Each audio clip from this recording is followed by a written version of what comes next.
kind, Benita Levine. Thank you so much for staying with us. On to a top story on this day. King Abdullah of Jordan is set to meet with U.S. President Joe Biden at the White House in the coming hours, a key ally in a volatile region in what will be the first of 3 face-to-face meetings with leaders from the Middle East expected soon. Now, the king's visit coming a day after Jordan sent an official complaint to Israel for allowing small groups of Jews onto the Temple Mount in Jerusalem on the annual day of mourning for the ancient temple's destruction, the fast of Tisha B'Av. The king's Hashemite family are the custodians of that site, and earlier on this day, Prime Minister Naftali Bennett issuing an apology for his tacit permission for Jews to pray there, as it goes against the long-standing status quo in which Islam forbids any prayer at the site by other religions. Now, King Abdullah plays a unique role in the Middle East, seen by American officials as a moderate and pragmatic leader with potential as a mediator in the region.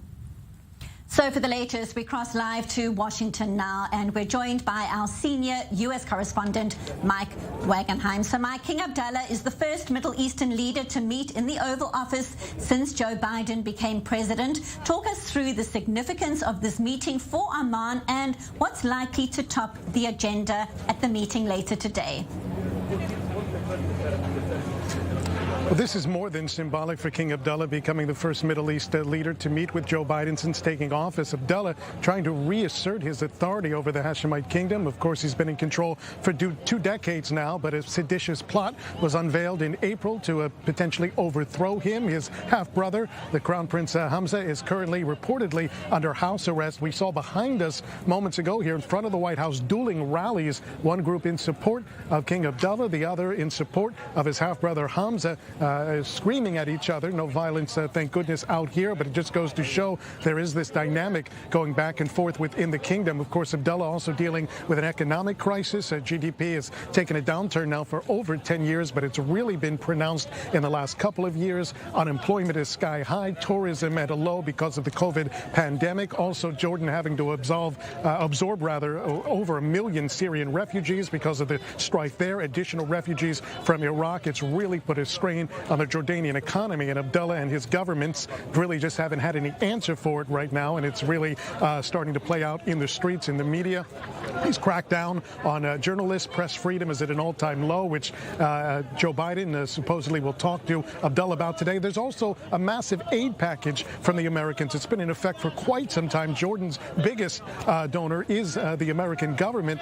That aid package expires next year, and Benita, already in the skinny budget, the so-called skinny budget proposed by the Biden administration, that initial budget that doesn't have a whole lot of details, but military aid and economic aid down substantially in that first budget proposed by Joe Biden. The last thing that King Abdullah needs right now, so that will be a point of contention between the two. Biden is expected to ask for reforms economically. 65% of the state budget in the Hashemite kingdom goes toward public sector salaries and pensions, which is simply unsustainable. There's that issue of press freedom, other human rights issues as well, but some opportunities for cooperation. Biden and Abdullah go back a long ways to Biden's time as senator. They know each other well. Biden, of course, sees the Hashemite kingdom as a stabilizing force in the region. We're seeing more cooperation between Israel and Jordan since Naftali Bennett took over as prime minister.